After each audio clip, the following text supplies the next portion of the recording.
نے ہمارے چینل کو ابھی تک سبسکرائب نہیں کیا ہے تو یہاں پر ریڈ کلر کا سبسکرائب بٹن دکھ رہا ہے، اسے کلک کریں اور ہمارے چینل کو سبسکرائب کیجیے اور ساتھ ہی ساتھ بیل آئیکن کو بھی کلک کیجیے جس سے آپ کو تازہ اپڈیٹ ملتی رہے۔ السلام علیکم ورحمۃ اللہ وبرکاتہ۔ مجلس اتحاد المسلمین کے متعلقہ رکن اسمبلی، سابقہ میر مجلس بلدیہ حیدرآباد، اراکین بلدیہ مجلس اتحاد المسلمین، بزرگان ملت، میرے نوجوان ساتھیوں، پس پردہ بیٹھ کر سننے والی میری عزیزاں ماں اور بہنوں، عزیزان ملت، آپ تمام واقف ہیں کہ 17ویں لوک سبھا کے انتخابات جو پہلے مرحلے میں تلنگانہ میں 11 اپریل کو منعقد کیے گئے ہیں، میں آپ تمام سے گزارش کرنے کے لیے کھڑا ہوں کہ 11 اپریل کے دن آپ صبح کے اولین ساعتوں میں نکل کر اپنے ایک ووٹ کا استعمال کریے۔ میری آپ سے ادباً گزارش بھی ہے اور شکایت بھی ہے کہ آج سے 3.5 مہینے پہلے جب اسمبلی کے انتخابات منعقد کیے گئے تھے، حلقہ اسمبلی چار مینار میں جو پولنگ ہوئی اور پھر خاص طور سے آپ کے قاضی پورہ کے اس علاقے میں جو پولنگ بوتھ پر جو پولنگ پرسنٹیج ہمارا تھا، میری آپ سے گزارش ہے کہ اس میں ہم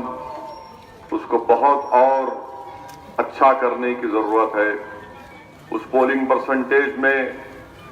اضافہ کرنے کی بہت ضرورت ہے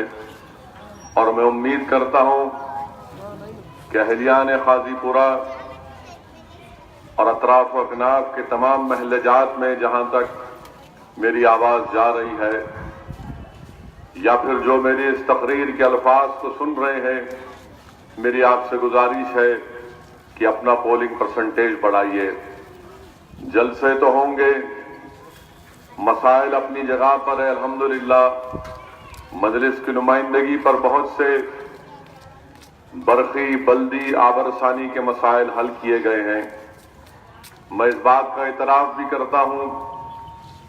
کہ ابھی کام بہت ہونا باقی ہے اور یقیناً انشاءاللہ تعالی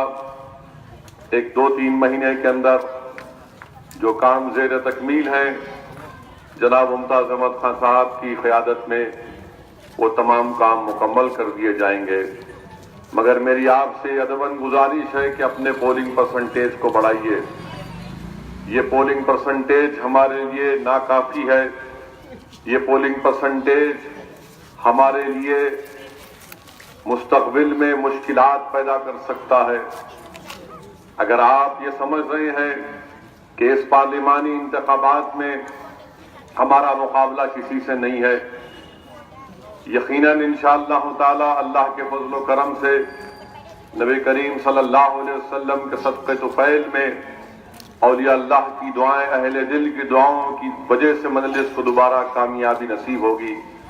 مگر اس کا ہرگز مطلب یہ نہیں ہے کہ ہم خوش فہمی کا شکار ہو جائیں اور ہم اور کانفیڈنس میں بیٹھ کر گھر میں یہ سمجھے کہ نہیں بھائی کیا فرق پڑتا ہے، اگر میں نہیں بھی جاؤں گا تو مجلس یہاں سے کامیاب ہو جائے گی۔ میں ان حضرات سے، ان خواتین سے، ان نوجوانوں سے اپیل کر رہا ہوں جن کی سوچ یہ ہے کہ نہیں بھائی جیت رہے ہیں اب جا کے کیا فائدہ۔ میری آپ سے گزارش ہے کہ اگر آپ مجلس سے محبت کرتے ہیں، اگر آپ مجلس اتحاد المسلمین کی خدمات سے واقف ہیں اور اس کو مانتے ہیں، اگر آپ مجلس اتحاد المسلمین کی اس آواز کو ہندوستان کی پارلیمنٹ میں دوبارہ دیکھنا چاہتے ہیں، اگر آپ اس بات کو جانتے ہیں کہ ملک میں جو حالات ہیں، جہاں پر فسطائی طاقتیں عروج پر ہیں، جہاں پر نفرتوں کی دیواروں میں اضافہ کر دیا گیا، جہاں پر آئے دن اقلیتوں پر اور دلتوں کو سنگ پریوار کی طاقتیں اپنی بربریت کا اور اپنے ظلم کرتی ہیں، اگر آپ اس بات کو مانتے ہیں کہ ہندوستان کی جمہوریت میں جو جمہوری ادارے ہیں ان کی انڈیپینڈنس پر ان کو کمزور کر دیا جا رہا ہے، تو میری آپ تمام سے اپیل ہے کہ آپ نکل کر اپنے ووٹ کا استعمال کریے. اگر آپ اپنے ووٹ کا استعمال کریں گے تو وہ گواہی دے گا کہ آپ اس جماعت سے محبت کرتے ہیں, اس جماعت کے امیدوار پر آپ کو یقین ہے. اور اگر آپ صرف گھر میں چھٹی منائیں گے اور یہ سمجھیں گے کہ بھائی جمعرات کو 11 ہے, 12 کو جمعہ ہے, پھر ہفتہ اتوار ہے, میں 4 دن کی چھٹی مناؤں گا. میرے عزیز دوستوں اور بزرگوں, آپ کو چھٹی اس لیے دی جاتی ہے کہ آپ نکل کر اپنے ووٹ کا استعمال کریں. آپ جب نکل کر اپنے ووٹ کا استعمال کریں گے تو وہ یقیناً آپ کی محبت کا, آپ کے سیاسی شعور کا, آپ کے ثبوت کا, آپ کی والہانہ محبت کا ایک بہترین ثبوت ہوگا. ورنہ یہ صرف زبانی خرچ سے ہم اپنی وابستگی, اپنی محبت, اپنے لگاؤ کا اظہار نہیں کر پائیں گے. آپ کو اپنے پولنگ بوتھ کو جا کر اپنی محبت اور اپنی جماعت سے وابستگی کا ثبوت دینا پڑے گا. اور یہ بہت ضروری ہے کہ جمہوریت میں آپ اپنا ووٹ استعمال کریے. بلکہ میں تو آپ سے یہ بھی کہہ رہا ہوں کہ اگر آپ مجھے پسند نہیں کرتے تو میرے خلاف جا کر ووٹ ڈالیے, مگر ضرور ووٹ کا استعمال کریے. جو پولنگ پرسنٹیج ہمارے شہری علاقوں میں گر رہا ہے, یہ آپ یاد رکھیے, یہ سیاسی پارٹیوں کو فائدہ پہنچا رہا ہے. اگر ایک بڑی تعداد میں لوگ نکل کر ووٹ ڈالنا شروع کر دیں گے تو ہر سیاسی پارٹی کا امیدوار پریشان ہو جائے گا. ارے بھائی یہ کیا ہو رہا ہے, اتنا پولنگ پرسنٹیج بڑھ گیا. آپ ووٹ نہیں ڈالنے کی وجہ سے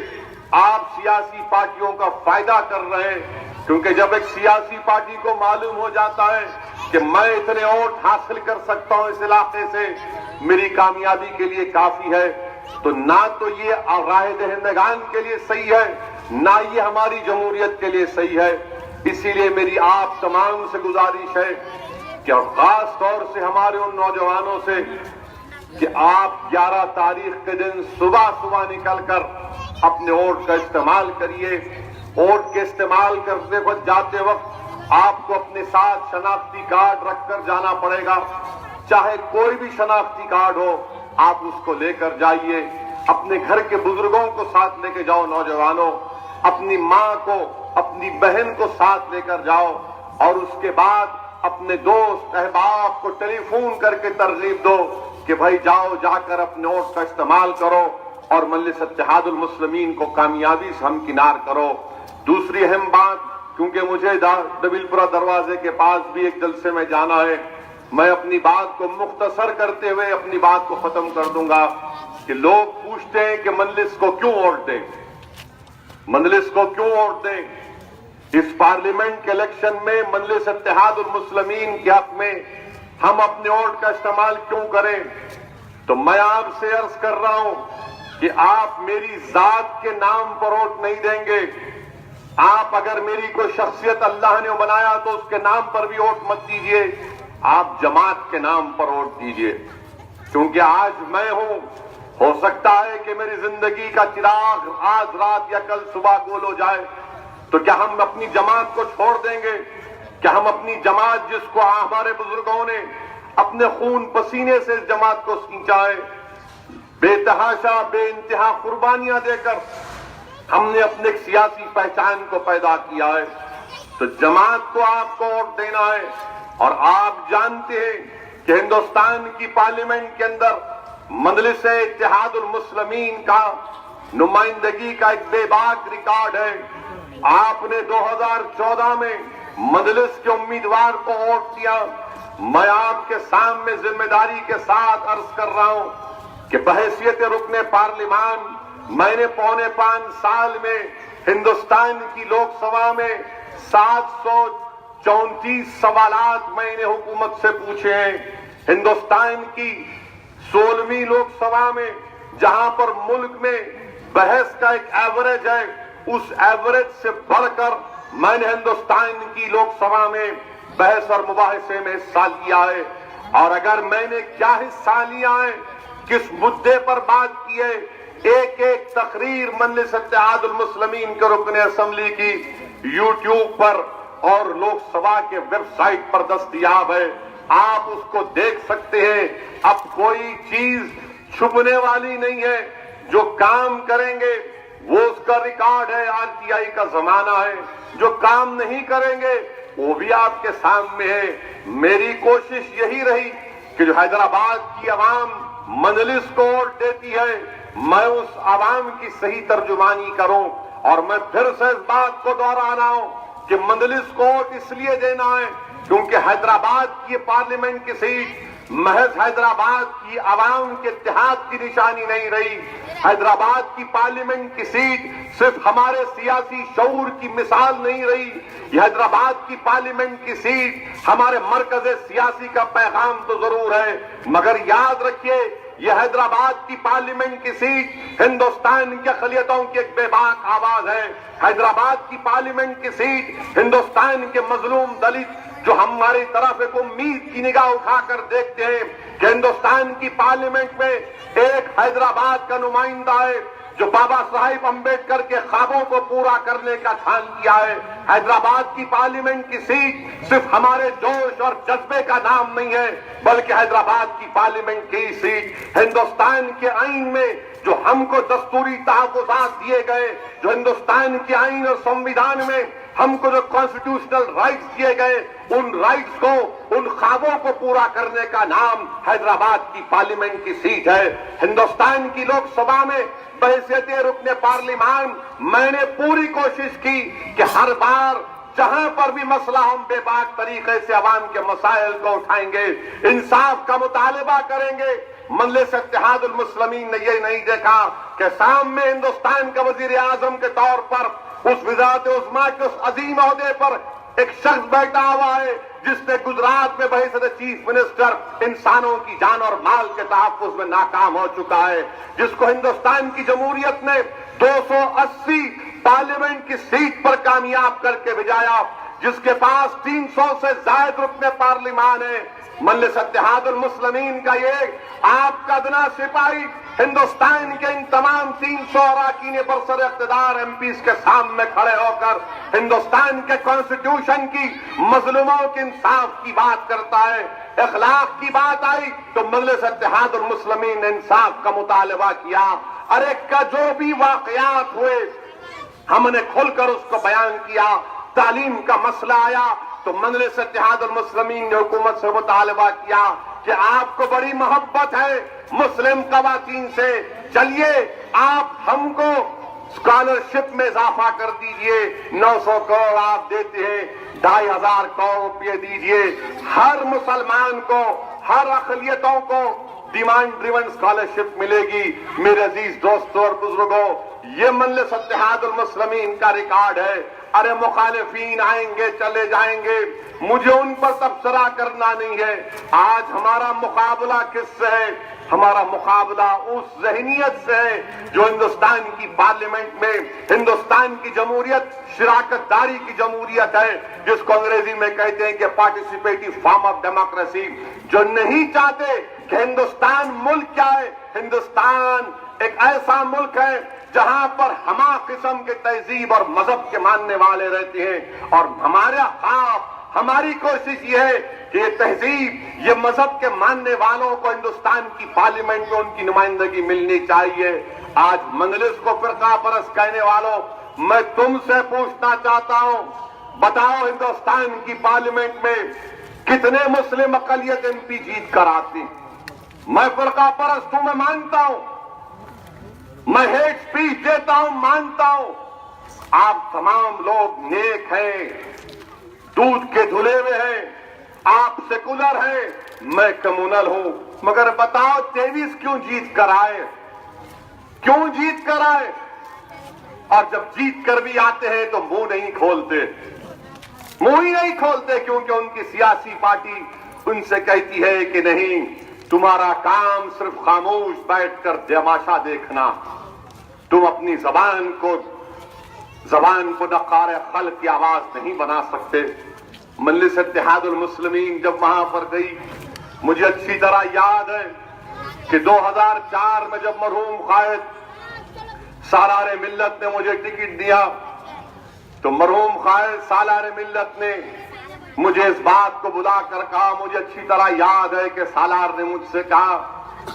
میں جب ملنے جا رہا تھا مرحوم قائد سے، میں نے کہا کہ میں دلی جا رہا ہوں، میری فلائٹ ہے، تو سالار ملت کا ایک منفرد انداز تھا، میرے طرف دیکھ کر بولے بیٹھو۔ میں نے کہا کہ فلائٹ کا ٹائم ہو رہا ہے، تو قائد نے کہا کہ میں کہہ رہا ہوں بیٹھو۔ میں بیٹھ گیا، اس گرجدار آواز کے سامنے بڑے بڑے لوگ بیٹھ جاتے، تو قائد نے کہا ہم بیٹھ گئے۔ سالار نے مجھ سے کہا کہ دیکھو یاد رکھو دلی بڑی چکنی جگہ ہے، جلدی پیر پھسلتا۔ میں سمجھا نہیں اس بات کو، اور پھر مرحوم قائد نے مجھ سے کہا کہ ہندوستان کی پارلیمنٹ میں جا رہے، دیکھو میں نے 20 سال یہاں پر بے باکی کے ساتھ عوام کے مسائل کو اٹھایا، میں نے مصلحت کے نام پر یا بزدلی کے نام پر یا اقتدار کی کرسیوں پر بیٹھنے والے ظالم لوگوں کے ڈر اور خوف کو دیکھ کر میں نے اپنی زبان کو خاموش نہیں کیا۔ سالار نے کہا کہ یاد رکھو تم ہندوستان کی پارلیمنٹ میں جا رہے ہو تو بے باک طریقے سے نمائندگی کرنا اور پورے اخلاص کے ساتھ کام کرنا۔ اور مرحوم قائد یہ 2 نصیحتیں دے کر مجھے دلی کو روانہ کیے، اور الحمدللہ میں نے ان نصیحتوں کو اپنے دل و دماغ میں اس کو جس طرح میمورائز کیا جاتا ہے میں نے اس کو میمورائز کر کے رکھا ہوں۔ میرے عزیز دوستوں اور بزرگوں، آپ دیکھتے ہیں کہ ہم کسی کے سامنے جھکنے والے نہیں ہیں، نہ ہم کسی کی طاقت کے آگے مروب ہو جاتے ہیں۔ کیوں نہیں ہوتے؟ اس لیے کہ ہندوستان کا جمہوریت ہم کو اس بات کی اجازت دیتا ہے کہ ہم اپنے مسائل کو بے باک طریقے سے بیان کریں۔ یہ کام مجلس اتحاد المسلمین نے کیا، کرتی رہے گی۔ اسی لیے میری آپ سے گزارش ہے کہ 11 اپریل کے دن آپ نکل کر اپنے کے کوٹ کا استعمال کریے۔ ہندوستان کے وزیر اعظم کے بارے میں کیا بول سکتے آپ؟ ہمارے وزیر اعظم تو اب کوئی جوک بنائے، جب آنے والے دنوں میں آپ دیکھیں گے کہ پرائم منسٹر بولیں گے، ٹویٹ کر کے بولیں گے کہ کل شام میں یا 12 بجے مجھے دیکھنا آپ، میں کچھ بتانے جا رہا ہوں، یہ کارٹون میں دیکھ کر آ رہا ہوں۔ تو آپ معلوم ہوگا کہ ہندوستان کے وزیر اعظم اسپیس میں ایلین سے جا کر کہیں گے ایلین متروں، نہیں معلوم یہ بھی ہو جائے گا۔ یعنی ہر چیز کچھ بھی کر سکتے۔ یہ چین سے کہا تھا کہ ہم ایسا کر دیں گے، پرائم منسٹر نے کہا تھا کہ ہم گھر میں گھس کے ماریں گے، مگر جب چین کا معاملہ آیا ٹائم فش ہو گیا، کچھ نہیں کر سکے۔ جھولا جھلائے چین کے صدر کو، اور جب جھولا جھلا رہے تھے چین کی فوج اروناچل پردیش میں گھس کر تفریح کر رہی تھی، وہ شیطان اظہر کا ذکر آیا ہے، وہ ٹیررسٹ کا، چین نے کہا کہ اس کو بلیک لسٹ نہیں کریں گے، ہم نے کہہ دیا کہ ہم صبر کریں گے۔ میرے عزیز دوستوں اور بزرگوں، ہر محاذ پر یہ بی جے پی کی حکومت ناکام ثابت ہوئی ہے، مگر میں آپ سے ایک بات ذمہ داری کے ساتھ کہہ رہا ہوں کہ جو نفرت مسلم اقلیت اور دلتوں کے خلاف اضافہ کر دی گئی، وہ حکومت کس کی رہے یا بدل جائے، ہماری تو نیک خواہش یہ ہے کہ ہماری یہ خواب یہ ہے، ہماری کوشش یہ ہے کہ آئندہ حکومت غیر کانگریسی اور غیر بی جے پی بنے، مگر جو نفرتوں میں اضافہ کر دیا گیا وہ برسوں لگیں گے اس نفرتوں کو ختم کرنے کے لیے۔ اسی لیے میرے عزیز دوستوں اور بزرگوں، ہندوستان کی پارلیمنٹ میں یہ ہماری ایک آواز ہے، یہ آپ کی آواز ہے، یہ آپ کی پہچان ہے، یہ آپ کی طاقت ہے، یہ ہمارے بزرگوں کی قربانیوں کی ایک نشانی ہے، اور ہمارے بزرگوں کی محنتوں کے ہم وارث ہیں۔ تو وارث کا کام یہ ہے کہ بزرگوں کی محنت کی لاز رکھنا۔ میں ہمارے اس حلقے کے بزرگوں سے، اہل دل سے، مشائخین سے، علماء سے، ہماری ماں اور بہنوں سے، ہمارے نوجوان ساتھیوں سے اپیل کر رہا ہوں کہ 11 اپریل کے دن نکل کر اپنے ایک ایکٹ کا استعمال کریے، اپنے اتحاد کا ثبوت دیجیے، اور مجلس کو ایک ایسی کامیابی سے ہمکنار کرائیے کہ تاریخ ساز کامیابی مجلس کو ملے تاکہ یہاں سے بی جے پی کے امیدوار کی ضمانت ضبط ہو جائے اور ان کو پتا چل جائے کہ یہ حیدرآباد ہے، یہ سرزمین دکن ہے، یہاں پر ہم انشاءاللہ تعالی تلنگانہ میں جو دیگر 16 لوک سبھا کی سیٹیں ہیں وہاں سے بھی بی جے پی اور کانگریس کو شکست دے کر اور ایک نئی حکومت انشاءاللہ تعالی ایک نئے وزیر اعظم کے ساتھ 24 مئی کے دن انشاءاللہ تعالی اللہ ہماری اس خواب کو پورا کر دے۔ میرے بھائی، یہ 4.5 سال بڑے کربناک گزرے، یہ 4.5 سال میں ہم کوئی دن ایسا نہیں گیا جہاں پر برسر اقتدار جماعت کے ماتحت جو ان کی تنظیمیں ہیں ہم کو خوف اور دہشت کے عالم میں مبتلا کرنے کی کوشش نہیں کی، مگر یہ اللہ کا بڑا کرم ہے کہ ان کے خوف، ان کے ظلم، ان کی بربریت کے آگے بھی اللہ نے ہمارے حوصلوں کو بلند رکھا۔ ہم نہ ان سے ڈرے، نہ ہم کبھی ان سے ڈریں گے، نہ کبھی ہم ان کے سامنے جھکے، نہ کبھی ان کے آگے جھکیں گے۔ یہ ظلم کیے مگر ہم کو یقین ہے کہ قدرت کا قانون یہ ہے کہ ظالم کا ظلم زیادہ دن تک چلنے والا نہیں ہے۔ انشاءاللہ تعالی ظلم ختم ہوگا۔ ہندوستان کا دستور ہمارے لیے ایک بہترین دستور ہے اور اس دستور کے تحت ہم لڑتے آئے ہیں۔ اس دستور کو سامنے رکھ کر جو ہمارے دلوں میں خوف پیدا کر رہے ہیں، جو ہم کو مار کر، ہماری بہنوں کو مار کر، ہمارے بزرگوں کو مار کر کہتے ہیں کہ بھاگ پاکستان، ارے جو ہم کو بھگانا چاہتے ہیں پاکستان، تم سن لو، ہم زندہ رہیں گے، ہندوستانی ہیں، یہی پیدا ہوئے اور اسی سرزمین کے اندر جائیں گے۔ تمہاری ماروں کا جواب ہم جمہوریت کے دائرے میں رہ کر دیں گے۔ تمہارے ان بے باک اور تمام تمہارے طنز کا جواب انشاءاللہ تعالی ہم بے باکی کے ساتھ جمہوریت کے دائرے میں رہ کر دیں گے۔ تمہارا یہ الزام کہ ہم پاکستان کو چلے جائیں، تمہاری عین خواہش کہ ہم پاکستان کو چلے جائیں، نہیں، یاد رکھو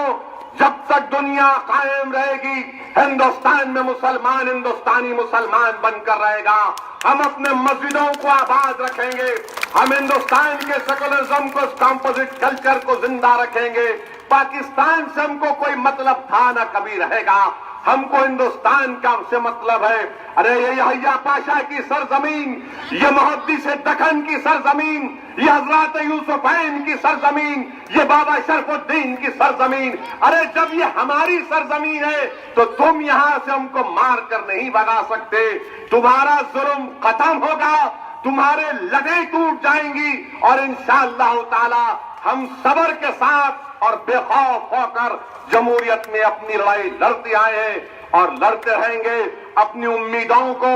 اور اپنے تمام حوصلوں کو بلند رکھیے، ڈرنے اور گھبرانے کی ضرورت نہیں ہے۔ مجلس اتحاد المسلمین ہمیشہ سے ان طاقتوں سے مقابلہ کرتی آئی ہے۔ ان کو غصہ اس بات کا ہے کہ ہم نے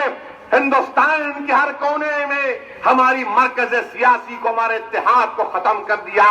ان کو غصہ اور غم اس بات کا ہے کہ ہم نے ہر جگہ پر سیاسی قیادت کو مٹا دیا، ہم نے ہر ریاست میں خانوں میں بانٹ دیا، مسلک میں بانٹ دیا، فرقوں میں بانٹ دیا۔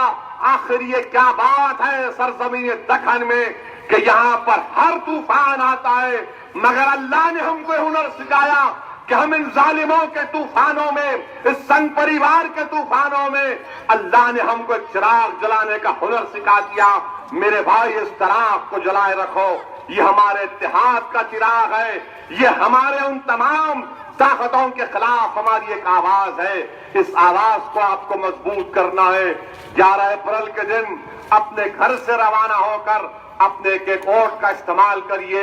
پتنگ کے نشان پر بٹن دبائیے اور اپنے اتحاد کا ثبوت دیجیے۔ میں نے ان بچوں کو یہاں پر بیٹھنے کے لیے اس لیے کہا کہ مجھے یقین ہے کہ آئندہ 10-12 سال میں یہی بچے اس ملک کا مستقبل بنیں گے، یہ جمہوریت کو مضبوط کریں گے، اور ہو سکتا ہے کہ اس میں سے جو بچے آج یہ مجلس کا جھنڈا تھامے ہیں، کل انشاءاللہ تعالی اس کرسی پر یا تو رکن بلدیہ یا پھر ملے۔ اگر آپ نے ہمارے چینل کو ابھی تک سبسکرائب نہیں کیا ہے تو یہاں پر ریڈ کلر کا سبسکرائب بٹن دکھ رہا ہے، اسے کلک کریں اور ہمارے چینل کو سبسکرائب کیجیے اور ساتھ ہی ساتھ بیل آئکن کو بھی کلک کیجیے جس سے آپ کو تازہ اپڈیٹ ملتی رہے۔